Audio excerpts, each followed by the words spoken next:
এটা এটা ঠিক না।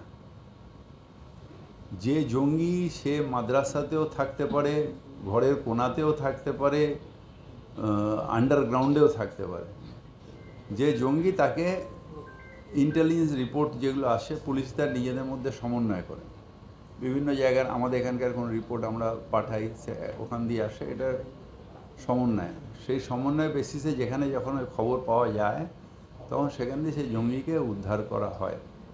আর এখন বাংলাদেশের কিছু মানুষ তারাও ঢুকে এসছেন, হয় প্রাণের ভয়ও আসতে পারেন, তাদেরও অনেককে অ্যারেস্ট করা হয়েছে যাদের এখানে ঢুকে এসছেন, মানে ইলিগালি বর্ডার ক্রস করেছেন, তাদেরও অনেকগুলোকে অ্যারেস্ট করা হয়েছে।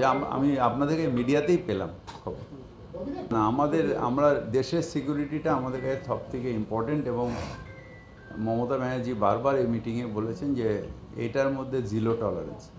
সুতরাং এগুলো বদনাম করা পলিটিক্যালি, কাঁটাতার দেওয়ার ব্যবস্থা থাকলে তারা করবে, বিএসএফের ব্যবস্থা তারা করবে, এটা অ্যাকচুয়ালি ঠিক না। গুঞ্জনের কিছু নেই, এটা তো আমাদের ডিসিশন অফ চিফ মিনিস্টার। যতদিন উনি আমাকে এটা দায়িত্ব দিয়েছিলেন, এখন উনি দায়িত্বটা নিয়ে নিয়েছেন, এটার মধ্যে গুঞ্জনের কি আছে?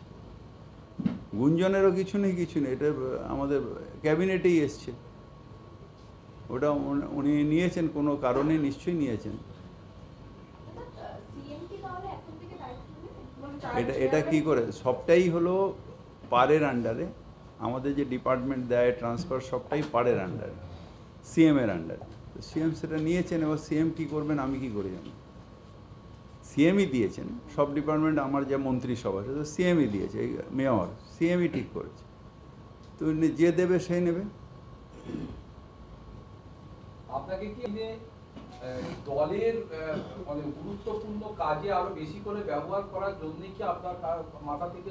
না না, এসব কিছু না, আমাদের এগুলো কিছু না। নিশ্চয়ই ওনার কিছু মাথায় প্ল্যান আছে, সেই জন্য উনি করেছেন। এটার মধ্যে কিছু নেওয়া দেওয়া, সাইড করা বা এসব কোনো ব্যাপার নেই, কারণ আমার হাতে এখনও অনেক জায়গায় যা কাজ আছে যথেষ্ট আছে। আর সেকেন্ডলি হচ্ছে যে দলের আমি হলাম একজন অনুগত সৈনিক।